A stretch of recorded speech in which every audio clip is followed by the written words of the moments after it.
महाराष्ट्रामध्ये या सरकारच्या विरोधामध्ये जनतेचा आक्रोश आहे आणि जे काही या महाराष्ट्राच्या मंत्रिमंडळामध्ये जे कलंकित भ्रष्टाचारी मंत्री आहेत या मंत्र्यांचा राजीनामा हा मंत्र्यांनी त्या ठिकाणी दिला पाहिजे, या सरकारने त्या ठिकाणी घेतला पाहिजे।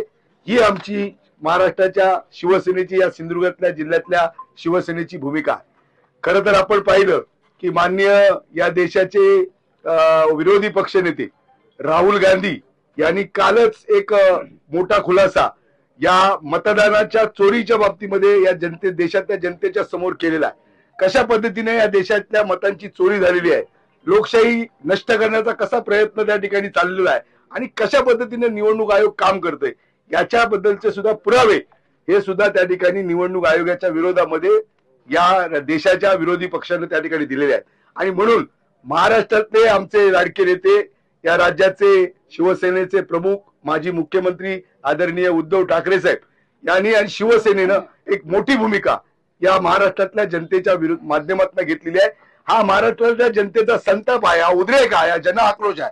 आणि म्हणून जे जे कलंकित मंत्री आहेत, जे जे भ्रष्टाचारी मंत्री आहेत, या मंत्र्यांनी तातडीने त्या ठिकाणी राजीनामा द्यावा आणि खऱ्या अर्थानं हे जे काही सगळं सरकार आहे हे सरकार पूर्णपणे भ्रष्ट आहे, हे सरकार त्या ठिकाणी कलंकित आहे आणि म्हणून या सरकारचा राजीनामा त्या ठिकाणी मिळाला पाहिजे, ही शिवसेनेची आग्रही मागणी।